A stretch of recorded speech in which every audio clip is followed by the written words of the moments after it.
me the way I dey lose my colleagues is getting to things wey be say e dey comot tears for me, for my eye, day by day. In this country we have 36 governors. We have like senator 109 senators. We get even the minister, we have like almost 60. We have House of Representatives, chairman of local government, 774. Let each one of them bring their son to join the Nigerian army. May they join the Nigerian army, not even the officer general. May they join the other rank. The other rank in Nigeria army. Let each of all those governors, all the senators, all those ministers, let them bring their son. May they bring them and join Nigeria army other rank. So that they can come and witness what we will not get, what we they witness. Every day by day, this killing is too much. Person they lost our colleagues ambush. You go lost colleagues, you go cry tire. Who know who is next?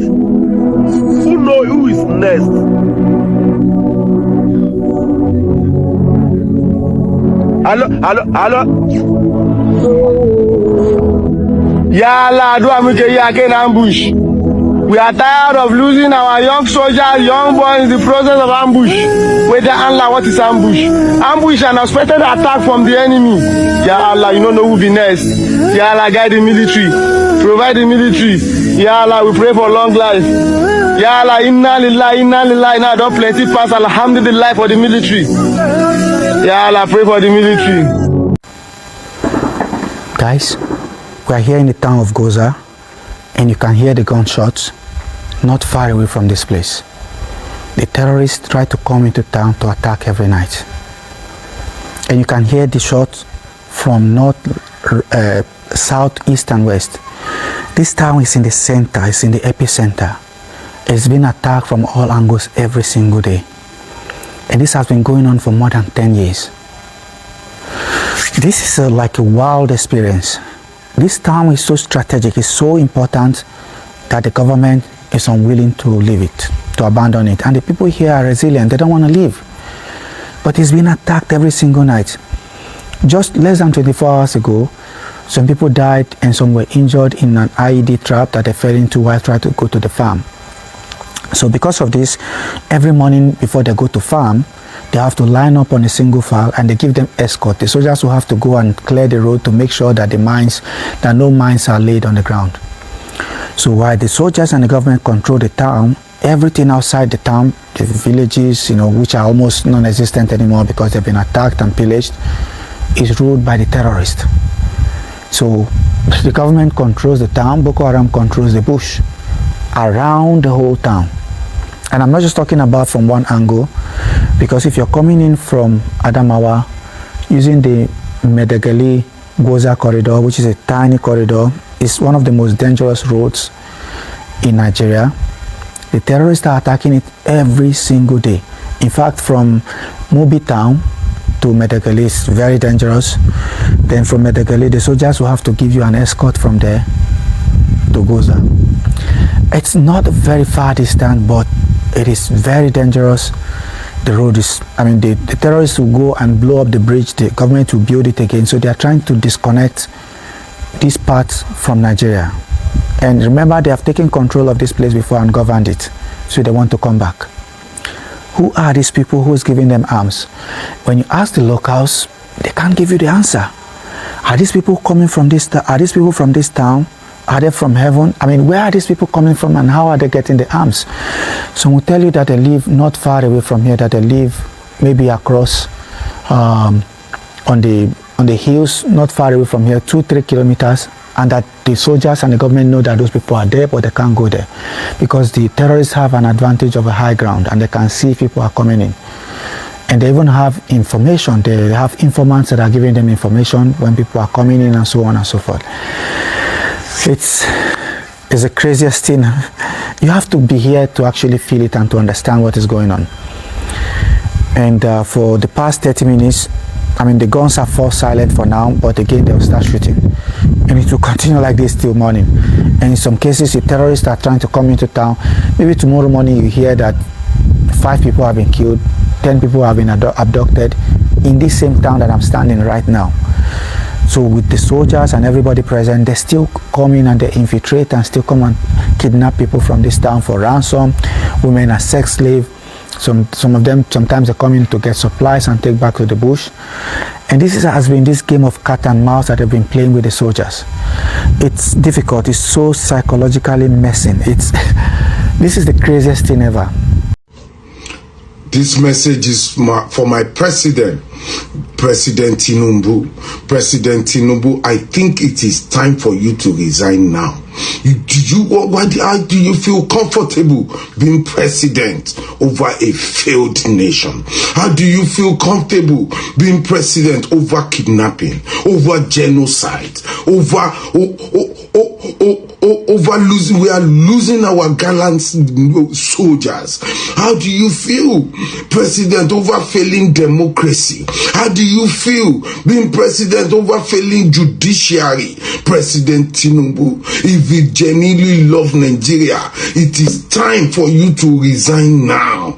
President Tinubu, resign honorably now. You are not capable enough to rule our nation at this junction.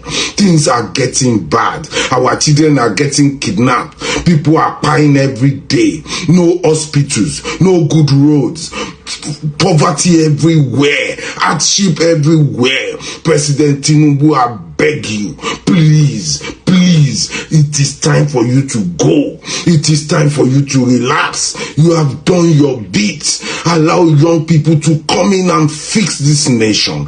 This nation cannot sink under your watch. How can they kidnap children, girls? Nobody is really even talking about it. Nobody is making move. You now have soldier, a cancer in Wike, destroying our democracy under your watch. President Tinubu, our democracy has gone cuckoo. Our democracy has gone gaga under your watch. President Tinubu, it is time for you to resign now. It is time for you to resign now. How do you feel comfortable being president over poverty, multidimensional poverty? Common malaria and typhoid are taking thousands per day. Kidnappers are taking their own. Genocide are taking their own.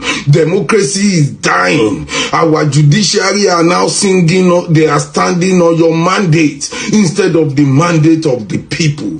Dear President Tinubu, it is time for you to take the bold step and step aside. Let us have young people to fix our nation. We cannot continue like this. It is time for you to go. President Tinubu, resign now. I want to extend my heartfelt condolences to the Nigerian army and more especially to the family of Brigadier General Musa Uba. It's a painful loss that is irreparable to our nation, to the army, and to the immediate family. This is one death that is one death too many, and this nonsense must stop. And all this nonsense talk about genocide and trying to dissuade Donald Trump from making us a country of peculiar concern is outright rubbish. It's like your house is on fire and then somebody is trying to help you put out your fire under the guise that children and women clothing are the ones that are burning, or properties. You say no, that your own properties are also burning and that they should not come. It's stupidity. It is like your house is burning and somebody says he wants to help you put out the fire and you are saying that he wants to take over your property. Save the house first. If the house burns to the ground, what property will you save? I was watching the analysis by Don Azza in response to one of my brothers that Tinubu appointed Christians, is married to a pastor and all that. These criminals, these terrorists don't care. People were misconstruing the name Uba to be an Igbo name. No, it's not a tribal issue. He's an Hausa man. Hausa in quote, that is his tribe. He is a northerner. And most likely he's a Muslim. I'm not too sure. But even if it is not, a human being has been lost. So we cannot start debating whether it's Christian genocide. No, there is genocide against Nigerians, especially in the northern part of Nigeria. Number one, all negotiations with these criminal elements, these terrorists, must stop. You don't negotiate with a demon. They must stop. It is a sign of weakness on the country. When they look at us as being weak. It is a self-defeating mentality. How many bandits are there? One of them will just come carry motorcycles with rocket-propelled grenades and all that. We have more than that. Our soldiers are tougher than them, are better trained than them. We must never, any person that negotiates with terrorists again should be arrested. How did he get their contact? How did he bring them to meet with him? We should investigate him and deal with him. We can't lose our soldiers like that. Lose a general. No, it's not acceptable. Now, if Okwama could be leveled because soldiers were killed, we cannot allow this nonsense to continue. If a state of emergency could be declared in Rivers State because one pipeline exploded or Fubara and Wike were quarreling, a brigadier general has been killed in Borno State. Our soldiers have been ambushed and it has been on, and these people come daily to take lives. Let's declare a state of emergency in Borno State. Let the military mobilize fully. There are places where we don't have crisis, that police and mobile policemen can handle the security issues. Let's deploy troops massively, troops and equipment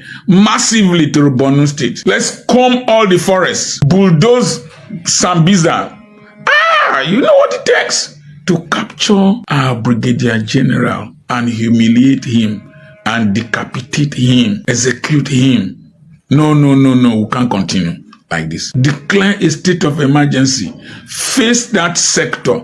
We can't disperse our troops all over the place. Let's maintain some level of security in some areas, but let's face Borno State as a battleground and let's decisively chase those crazy idiots out of our land. Then we can deploy a stabilizing force and face Yobe.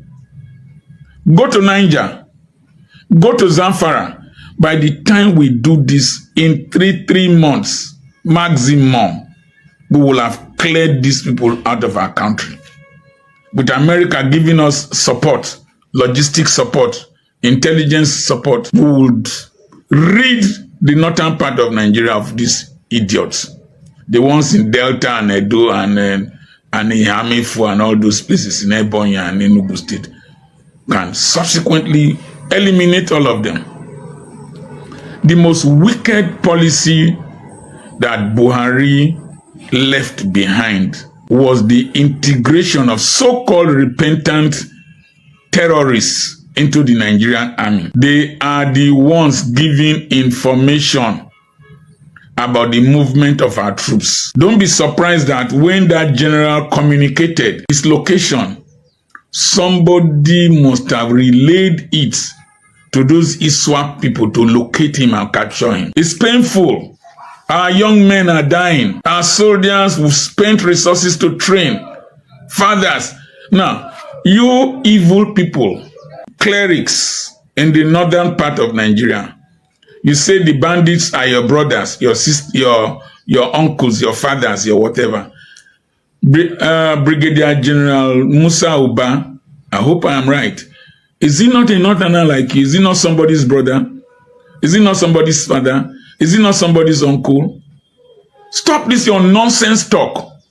Enough is enough. Mr. President, wake up. Wake up. Oh, they pain me. We must flush these people out of our nation so that we can disprove the notion that we are a disgraced nation. Disgraced nation. Not that we went to war in another country. In our own country, our general was captured. No.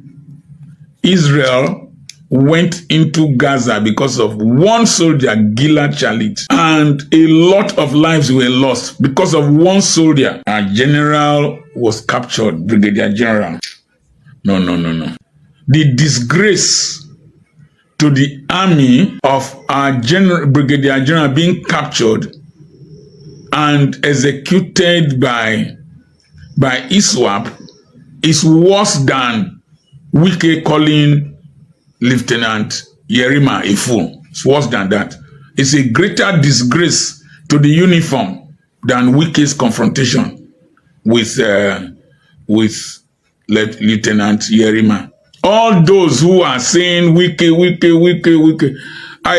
I'm not a fan of Wike. He should not have gone there. He should not have called the man a fool.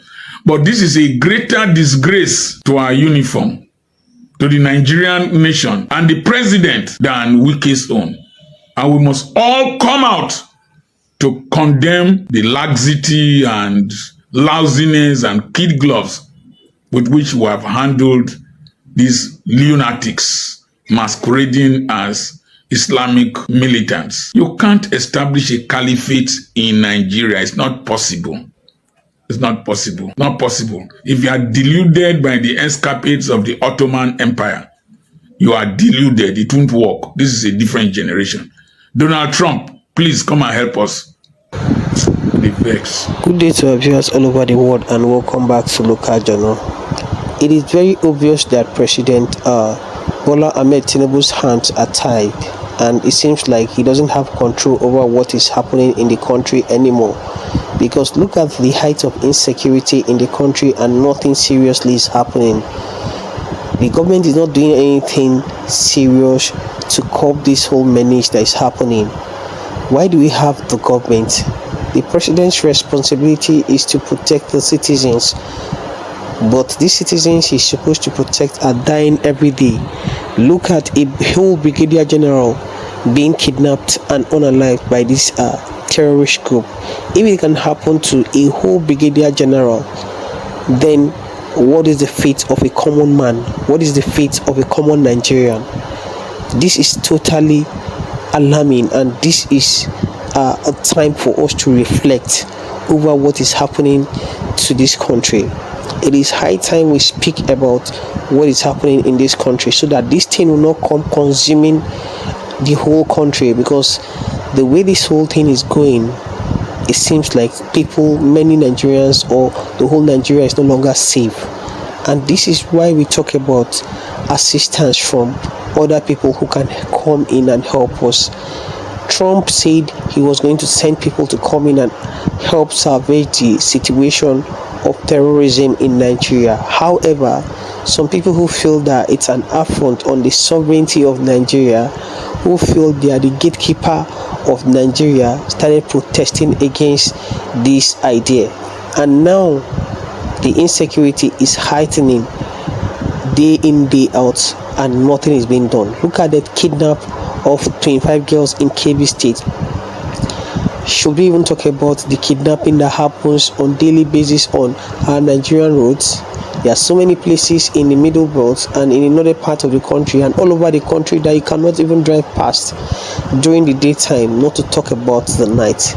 What is the president doing about this situation? This situation should not be politicized. This is time for the president to sit his service chiefs and instruct them to do the needful before it's too late, because the situation is going out of hand and everybody is crying. It's no longer funny, and if he feels like he's not ready for, or he doesn't have what it takes to cope this whole issue or this whole menace, this chaos and this whole thing that's happening in this country, it's better for you to just resign and leave. You've done your bit already, and if you can't do more than this, nobody will blame you for that. At least you summon the courage to resign. So I think resignation is the best thing in the interest of everybody if you feel you cannot solve this problem, because Nigerians are dying every day. Nigerians are passing through so many things every day. So this whole insecurity thing shouldn't be one of the things Nigerians should be dealing with again, with the myriad of challenges Nigerians are bedeviled with under the APC administration. Insecurity shouldn't be even part of it again, because what they are dealing with is more than enough. The president needs to wake up. He needs to call his service chiefs to order for them to do the needful, because it's not making any sense again, and things are already going out of hand. This is my opinion on this. Kindly drop what you think about this in the comment section, and if today is your first time to visit our channel, please kindly like, share and subscribe to our channel.